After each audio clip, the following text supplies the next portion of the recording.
This is last minute revision, economics intermediate second year. Already I have discussed in the previous class. Very short answer for 2 marks. 4 you chapters I have completed.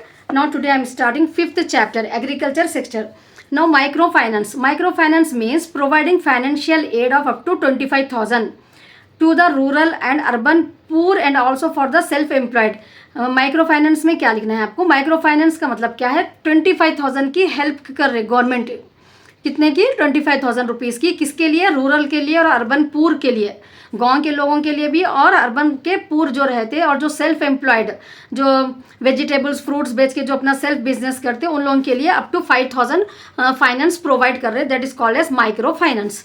The kind of finance is given for working capital, मतलब investment and savings in India under this program. SHB bank linkage है, ये was initiated 1991-1992 में start हुआ ये programme with an M. मकसद क्या है ये माइक्रो फाइनेंस देने का? Providing banking services for the poor, गरीब लोग भी बैंक से जो है ना डीलिंग्स करना बोल के मेन एम है इसका. And women at their door steps. Now next, food corporation of India, FCI short में आपको आता है ये 2 मार्क्स में. For food corporation of India. Food corporation of India obtain food grains. Food corporation of India क्या करते हैं लोग? फूड ग्रेन्स को जमा करते at the price decided by the government. Government जो प्राइस डिसाइड करती वो प्राइस से उसको फिर सेल करते through the public distribution system से. FCI was started in 1965. Ration shop जो रहते ना वो पब्लिक डिस्ट्रीब्यूशन सिस्टम से उसको जो है सो फिर पब्लिक को सेल करते जो गवर्नमेंट फिक्स करती प्राइस उससे. Next, share of agriculture in national income. अपने जो देश की इनकम है जो अपने को 3 सेक्टर से आती ना, एग्रीकल्चर सेक्टर से और इंडस्ट्रियल सेक्टर से, सर्विस सेक्टर से. तो एग्रीकल्चर सेक्टर से कितना इनकम आ रहा? Agriculture sector provide 2/3 of the national income. अपने देश की जितनी भी इनकम है उसका 2/3 जो है सो पार्ट अपने को एग्रीकल्चर सेक्टर से आ रहा. During the first world war after the planning phase the share of agriculture reduce हो गया. उसके बाद पहले कितना आता था? During the first world war के टाइम पे 2/3 आता था एग्रीकल्चर से, लेकिन प्लानिंग फेज आने के बाद से एग्रीकल्चर सेक्टर में जो है सो रिड्यूस्ड हो गया to the development of secondary and tertiary sector. क्योंकि इंडस्ट्रीज ज़्यादा हो गया, अपने कने सर्विस सेक्टर ज़्यादा हो गया, उसकी वजह से एग्रीकल्चर सेक्टर का जो भी प्रोविजंस था वो कम हो गया. The share of agriculture and allied activities in GDP decrease हो गए. पहले 56.5% आता था 1951 में, वो 56 से जाके 39% हो गया 2012-2013 में. Now next, agricultural productivity. The productivity of crops is determined by the average production of crops per hectare. Agriculture productivity बोले तो कितना प्रोडक्शन हो रहा पर हेक्टर के ऊपर of that cropped area. After introducing new agriculture strategies निकालने के बाद इंडिया में देयर वर रैपिड ग्रोथ हो गया एग्रीकल्चर प्रोडक्टिविटी में due to modern agriculture practices and utilisation of hybrid seeds use करने से. ठीक है, एग्रीकल्चर प्रोडक्टिविटी बोले तो पर हेक्टर में कितना एग्रीकल्चर का प्रोडक्शन हो रहा वो लिखना है अपने को. और जो है सो रैपिड ग्रोथ हो गया कब से? जब से new agriculture strategies government start करी. एग्रीकल्चर सेक्टर में मॉडर्न एग्रीकल्चर प्रैक्टिसेस आने से, हाइब्रिड सीड यूज़ करने से जो है सो एग्रीकल्चर प्रोडक्शन में डेवलपमेंट हुआ, बढ़ गया, इंक्रीज हो गया productivity. Land degradation means the reduction in the quality of soil की क्वालिटी में जो रिडक्शन हो जा रहा. ठीक है, सॉइल की पहले अच्छी क्वालिटी थी, अब जो है सो वो क्वालिटी में रिडक्शन हो जा रहा. That is called water and vegetarian due to human activities की वजह से लैंड डिग्रेडेशन हो रहा. In India approximately half of the land is degraded. अपने इंडिया में आधी से ज़्यादा लैंड जो है ना डिग्रेड हो गई. There is a nearly 43% land which is degraded resulting 33 to 67% yield loss. Land degrade होने से सॉइल की जो फर्टिलिटी रहती है, एग्रीकल्चर जो भी जो प्रोड्यूस कर रहे हैं अपन उसको जो प्रोड्यूस करने की जो कैपेसिटी रहती है लैंड की, लैंड डिग्रेडेशन होने की वजह से उसकी कैपेसिटी कम हो गई. तो जो भी एग्रीकल्चर प्रोडक्शन होता है उससे 33 to 67% लॉस हो गया. The countries major part of land that is up to 5% is damage हो गया and can not be use for agriculture purpose. Next, green revolution. This is also an important question frequently asked in the exam. New agriculture methods have increased in the yield of crop drastically between 1960 1980. New agriculture method apply करने से थोड़ा बहुत अपने को increment हो रहा 1960 1980 में agriculture. This is a turning point था इंडियन एग्रीकल्चर का. उसको गोल्डन एरा और ग्रीन रेवोल्यूशन बोलते हैं. ठीक है, जब एग्रीकल्चर सेक्टर में 1960 1980 में मॉडर्न टेक्नोलॉजी यूज़ करके, ठीक है, हाइब्रिड सीड यूज़ करके जब एग्रीकल्चर के प्रोडक्शन को बढ़ाए तो वो एरा, उसको गोल्डन एरा और जो है सो ग्रीन रेवोल्यूशन भी बोलते. गोल्डन एरा भी आया तो यही आंसर लिखना है आपको. It was considered as a new strategy of agriculture development and is not implemented in the kharif season of 1996 India. This was package programme है ये. फर्टिलाइजर्स, पेस्टिसाइड्स, इरिगेशन के डेवलप करने के लिए HYV सीड्स और इंसेक्टिसाइड्स भी इसमें यूज हुए. Next, buffer stock. The act of purchasing and selling the stock with an objective to regulate the price variations is known as buffer stock. जब season रहता ना वो टाइम पे जो है सो वो प्रोडक्ट्स को ले लेके कम रेट में, बाद में जो है सो उसको जो मार्केट में जो सेल करते वो स्टॉक को बफर स्टॉक बोलते हैं. Buffer stock of good is maintain by the government करती है टू अवॉइड फ्लक्चुएशंस नहीं होना प्राइस में बोल के agriculture products beyond a specific limit. This is done by the FCI, food corporation. FCI already we have seen no, food corporation of India. इन लोगों का काम है ये. ठीक है, वो लोग क्या करते हैं, बफर स्टॉक रख के पब्लिक को पब्लिक डिस्ट्रीब्यूशन सिस्टम के थ्रू जो है सो गुड्स सप्लाई करते. Next we have warehousing facility. Central warehousing corporation. Central, अब एग्रीकल्चर प्रोडक्ट्स जो भी रहते ना वो लिमिटेड पीरियड के लिए रहते. ठीक है, उसके बाद 8 मंथ्स लोगों को कल्टीवेशन नहीं होता तो वेयर हाउसिंग की वो स्टोर करके रखने के लिए लोगों को बहुत ज़रूरी रहता. So central warehousing corporation establish करे उसके लिए 1957 में to store the agriculture produce को, जो भी रहता एक्सेस उसको जो है सो स्टोर करके रखने के लिए. And to stop the painful sale of agriculture produce by small and marginal farmers. अब लोग का अगर स्टोरेज कैपेसिटी नहीं है, उन लोगों के वेयर हाउसेस नहीं है तो फार्मर्स को क्या करना पड़ता, कम रेट में उसको बेच देना पड़ता, नहीं रख सकते बोल के. तो ऐसा पेनफुल सेल नहीं होना, फार्मर्स को प्रॉब्लम नहीं होना बोल के वेयर हाउसिंग फैसिलिटीज जो है सो स्टैब्लिश हुआ 1957 में. In village and town godowns have been set up करे लोगों के लिए स्टोरेज फैसिलिटी के लिए for storing agriculture produce. The state have set up the state warehousing corporation at national level. उसके बाद फूड कॉर्पोरेशन ऑफ इंडिया भी सेटअप हुआ till 31 December 2018. The storage capacity of CI was 851.54 lakh metric tons. जो है ना agriculture का जो season में प्रोडक्शन होता गवर्नमेंट उसको ले लेके जो है सो FCI में इतना स्टोर करके रखते हैं. Now next we have food security. World Development Report 1986 defined food security as accessibility of sufficient food for every person. Food security में वर्ल्ड डेवलपमेंट रिपोर्ट में बोले के डिफाइन करे फूड सिक्योरिटी एक्सेसिबिलिटी रहना sufficient food for every person के लिए at any time for healthy and dynamic life के लिए. As per food and agriculture organisation FAO, Food and Agriculture Organization 1983, food security is defined as assuring that every person at any time has physical, social, economic access basic food. चाहे वो अमीर रहें दो गरीब रहें के लिए जो है सो फूड प्रोवाइड करना ज़रूरी है. The required food system is defined as ability to ensure that the food system provides access to the timely, time पे मिलना उन लोगों को और रिलायबली न्यूट्रिशनली फूड रहना, सफिशिएंट सप्लाई रहना फूड का लॉन्ग टर्म बेसिस के लिए टोटल पॉपुलेशन के लिए. Now next we have cooperative farming. Cooperative farming क्या है, is one of the major taken under land reforms. ये एक लैंड रिफॉर्म में एक मेजर है ये by the government of India start करिए cooperative farming. It is based on voluntary spit. अपनी मर्जी से लोग आगे जो है सो यहाँ पर ज्वाइन होते हैं. It is not a reform. Farmers in a region combine, एक एरिया के एक रीजन के फार्मर्स कंबाइन होकर क्या करते हैं लोग, अपनी छोटी छोटी ज़मीन को पूरा एक जगह, अब इनके पास इतना पूरा ये लैंड को मिलाते हैं लोग, यहाँ पर पूल करते हैं. एंड इलेक्टेड बॉडी कंट्रोल, उसमें फिर एक बॉडी को मतलब सेलेक्ट करके बड़े बनाते हैं उसके अंदर control the cooperative farm. But it has not been successful due to lack of motivation. लेकिन यहाँ पर लोगों को मोटिवेशन नहीं मिल रहा है, इसकी वजह से ये कोऑपरेटिव फार्मिंग अपने इंडिया में सक्सेसफुल नहीं हुआ. इनएफिशिएंट डिस्ट्रीब्यूशन, इनइफेक्टिव एडमिनिस्ट्रेशन की वजह से. Now next grading. Grading is the process of classifying agriculture products को क्वालिटी के बेस पे ग्रेड करना, डिवाइड करना, grading and standardisation of agriculture products, enhance agriculture marketing system. Grading system आने की वजह से क्या हो गया, एग्रीकल्चर के जो भी प्रोडक्ट्स थे ना, उसका मार्केटिंग सिस्टम जो है सब बढ़ गया, अच्छा हो गया।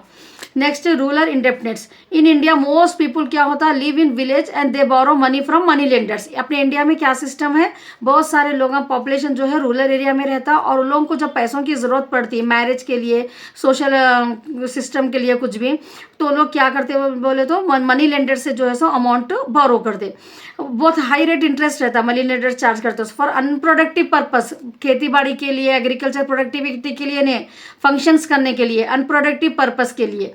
सो they are unable to repair the डेप्ट इमीडिएटली वो डेप्ट पे नहीं कर सकते वो लोग। ऐसे रिजल्ट क्या होता है, rural indebtedness increase and the people remain in डेप्ट परमानेंटली। सो इसमें अपने को रूरल इंडेप्टनेस में क्या रहता, एक जो सो बॉर्न होते वो लोग डेप्ट में, लीव भी डेप्ट में, और जो है सो उन लोगों की डेथ भी डेप्ट में होती है। रूरल इंडेप्टनेस हमेशा खर्चे में रहते हो लोग। Now chapter 6 we have industrial sector. Industrial sector, extractive industries in industry which involves extraction of goods को जो है सो यहाँ पर एक्सट्रैक्ट करते हैं वाटर में से, एयर में से, सॉइल में से, ठीक है। ये industries, this industries deal with the extraction of goods from water, air and soil. Extractive industries include oil industry, जैसा कि कोल, आयरन, मिनरल माइनिंग, ये जो अपने को सॉइल में से जो प्रोड्यूस होता, extraction off timer and rubber from forest. Next we have liberalization. The removal of constraints of trade and industry refer toward the removal of constraints. जो भी रुकावट थे बिजनेस के लिए, वो बिजनेस के रुकावटों को दूर कर दी गवर्नमेंट ट्रेड एंड इंडस्ट्री के लिए, उसको लिबरलाइजेशन बोलते। द मेन ऑब्जेक्टिव क्या है लिबरलाइजेशन का, is to abolish the pointless control and regulation to the industrial sector. Industrial sector में जो है ना पहले बहुत सारा गवर्नमेंट के रूल्स एंड रेगुलेशंस थे, वो रूल्स एंड रेगुलेशंस को कम करके प्राइवेट सेक्टर को आगे बढ़ाने के लिए ये पॉलिसी स्टार्ट हुई। Now next we have write about the industrial policy resolution 1956. 1956 में industrial policy resolution start हुआ। India's industrial policy 1948 was declared on April 6, 1948. It brought so many changes. पहले 1948 में एक पॉलिसी स्टार्ट हुई, इंडस्ट्रियल पॉलिसी, उसके अंदर बहुत सारे चेंजेस हुए। It brought in the Indian economy, उससे अपने कंट्री में बहुत सारे चेंजेस आ गए थे। Some of them include emergence of first 5 year plan. 5 year plan बना के गवर्नमेंट 5 ईयर में ये अपने को गोल सेट करके अचीव करना है बोल के वो लोग बनाए। उसमें establishment of socialistic pattern of the society and existence of both private और पब्लिक सेक्टर, दोनों को यहाँ पर ये इंडस्ट्रीज में आगे बढ़ने का मौका मिला। All such changes led to a new resolution which is called as the industrial. वही चलते चलते 1948 का रेजोल्यूशन चलते चलते एक नया और एक रेजोल्यूशन पास हुआ, that is called as industrial policy resolution 1956। This policy was declared on 30 April 1956। Now make in India, the make in India is launch है सितंबर 2014 में ये लॉन्च हुआ ये resolution. Make in India programme is initiated to improve the Indian economic growth. अपने India के economic growth को जो है सो आगे बढ़ाने के लिए स्टार्ट करी है make in India resolution. This programme is implemented not only for the overseas companies, जो फॉरेन कंपनीज है, हाईटेक सिटी, जैसा कि अपने को कई कंट्रीज यहाँ पर आके जो स्टार्ट कर रहे हैं overseas companies, but also domestic company को भी आगे बढ़ना का मौका मिल रहा है यहाँ पर, to make them to establish their industries in India and not in other countries. Next, what are the major objectives of industrial policy resolution 1991? During the government of Sri P.V. Narasimha Rao, 1991 के time पे अपने कने PM कौन थे, P.V. Narasimha Rao, new industrial policy was launch करे नो जुलाई 24, 1991 में। The objective of this policy are to build on the gain which were made already, to build on the gains जो ऑलरेडी है उसको और अच्छा प्रॉफिट कमाना, बल्कि टू करेक्ट द डिस्टॉर्शंस और weakness that might have crept in industrial growth. Industrial growth से जो है सो जो वीकनेस थे, जो डिस्टॉर्शंस थे, उसको जो है सो करेक्ट करना। To maintain the consistent growth करना, प्रोडक्टिविटी और गेनफुल एम्प्लॉयमेंट मिलना लोगों को, और टू अचीव इंटरनेशनल कॉम्पिटिटिवनेस, अपन जो है सो इंटरनेशनल कॉम्पिटिटिवनेस में आगे बढ़ना है इंडिया भी बोल के लो ये पॉलिसी स्टार्ट करे। Now next we have what is privatisation refers to the process of transferring the assets. Privatisation में क्या है, एसेट्स को ट्रांसफर करे, सर्विस फंक्शंस को फ्रॉम द गवर्नमेंट सेक्टर से प्राइवेट सेक्टर में। At global level the concept of privatisation is given much importance by government and business. Privatisation has played an important role in developing in the Indian company। Privatisation बहुत ज़रूरी था अपने Indian company का economy को आगे बढ़ाने के लिए। It provides plenty of employment. जैसा प्राइवेटाइजेशन आ गया अपने पास इंडिया में, बहुत सारे एम्प्लॉयमेंट जो से स्टार्ट हुए, opportunities and maintain a healthy competition in the market. Next we have globalization. Globalization means integration means integrating economy of country with economy of world. अपनी कंट्री की इकोनॉमी को पूरे वर्ल्ड की इकोनॉमी से integrate करना, that is called as globalization. It removes all the trade barriers among the country. पहले एक country दूसरे कंट्री से एक्सपोर्ट इम्पोर्ट करना बोले तो लॉट ऑफ रेस्ट्रिक्शंस थे, लीगल पॉलिसीज थे, वो पूरे जो है सो कम कर दिए, पूरे बैरियर्स को रिमूव कर दिए। According to IMF globalization is defined as the growing economic interdependence. एक कंट्री दूसरे कंट्री पे जो है सो इंटरडिपेंडेंस हो गए world wide through increasing volume of variety of cross border एक दूसरे से जो है सो यहाँ पर एक्सपोर्ट और इम्पोर्ट शुरू हो गया इन गुड्स एंड सर्विसेज में। एंड इंटरनेशनल कैपिटल फ्लो होने लगा also through the more rapid and wide spread diffusion of technology उसके साथ साथ जो है सो रॉ मटेरियल्स एंड उसके साथ साथ कैपिटल जो है सो कंट्रीज में जो है सो फ्लो होने लगा। ये 7th unit, tertiary sector. Tertiary sector means in the third major sector, agriculture sector, industrial sector, we have no primary sector, secondary sector. Third one we have, this is the third major sector of economy, tertiary sector. In Indian this sector is the fastest growing sector है। tertiary sector बहुत fastly grow हो रहा अपने पास India में with the largest share in GDP, gross domestic product. The sector provides supportive services to primary sector and secondary sector को भी supportive services मिल रहे, जैसा कि प्राइमरी सेक्टर में एग्रीकल्चर के लिए ट्रैक्टर्स, पेस्टिसाइड्स, ठीक है, जैसा इक्विपमेंट जो मिल रहे, और सेकेंडरी सेक्टर को भी डेवलपमेंट सपोर्टिव सर्विसेज प्रोवाइड कर रहा है ये tertiary sector. So it is also known as service sector भी बोलते हैं इसको। Road transport, communication, banking, insurance, education etcetera comes under this tertiary sector. Now next we have infrastructure. Infrastructure is the basic system or facility which help for direct product activities. Infrastructure are of two types के रहते हैं अपने को, economic infrastructure एक रहता, social infrastructure एक रहता। Economic infrastructure क्या रहता, compromises of service, transport, energy, communication, ये रहता अपने को economic। और social infrastructure में sector services such as education, health and sanitation. Infrastructure, our infrastructure has classified into two types, economic and social. In economic, services like transport, energy, communication comes, and in social sector services we have education, health and sanitation. Now next we have water transport. In a country, the lakes, rivers, backwaters and canals are connected through water transport. Water transport के लिए एक country में lakes, reverse, backwaters, canals को पूरा connect करता। Similarly shipping connects different ports.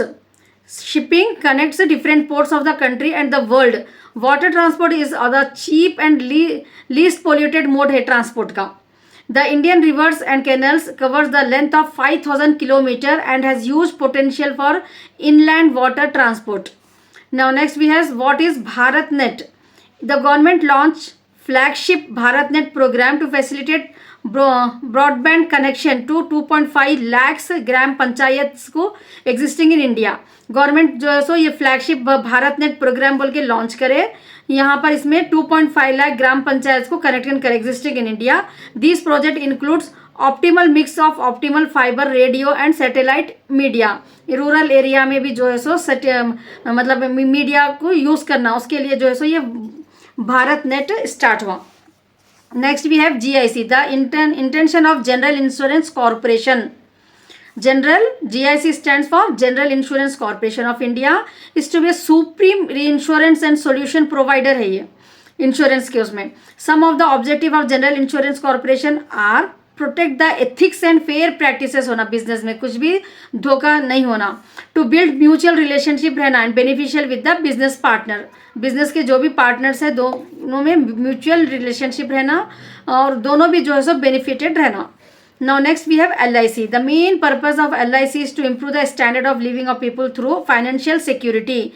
Life Insurance Corporation ये इकाई के लिए है मेन, लोगों को जो है सो स्टैंडर्ड ऑफ लिविंग अच्छा रहना उन लोगों का, फाइनेंशियल सिक्योरिटी प्रोवाइड करते हैं उन लोगों को, हेल्थ फैसिलिटीज देते हैं. ऑब्जेक्टिव्स क्या है लाइफ इंश्योरेंस कॉर्पोरेशन का? To protect the money of policy holder and provide them higher return. इन लोगों के जो भी प्रोटेक्ट करते मनी का जो भी पॉलिसी आता है, to protect the money of policy holder. अब आप एक इंश्योरेंस पॉलिसी लिए, आपको अमाउंट पे करना रहता ना, तो आपके अमाउंट का जो रहता उसको उसके बदले में आपको हायर रिटर्न देते. टू इंक्रीज सेविंग्स, और इससे क्या हो रहा है, आपको सेविंग्स भी हो रही लोगों के पास, save by making the insurance linked savings attractive. To invest the money of policy holder, policy holders के पास से मनी को लेके लोग जो है सो इन्वेस्ट कर रहे हैं, such that both investor and community must be benefited.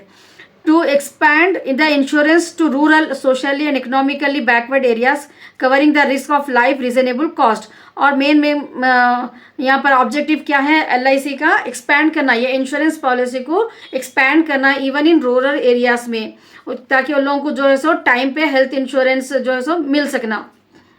To maintain economy in operation and to completely realize the investors' money. Next we have economic infrastructure. Infrastructure already we have seen. Now economic infrastructure. Economic infrastructure include various aspects of economy such as irrigation and flood control आता है इसमें, energy, coal, electricity, oil, and banking, finance and insurance, science and technology, transport, railways, road, shipping, civil aviation, communication, post and telecommunication. This all comes under the economic infrastructure. You have to write these 6 points for 2 marks, economic structure. Now next we have RBI. RBI was established in 1935. Reserve Bank of India. RBI stands for Reserve Bank of India. is a monetary authority and central bank है ये country का. It has a power to manage. क्या क्या काम करता हूँ ना, पूरा मैनेज करते हैं, डेवलप करते हैं, रेगुलेट करते हैं पूरा फाइनेंशियल सिस्टम का कंट्री के अपने. As a central bank of India RBI act as a banker's bank है.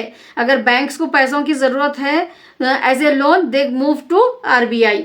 Then bank, that's why we call it as a banker's bank.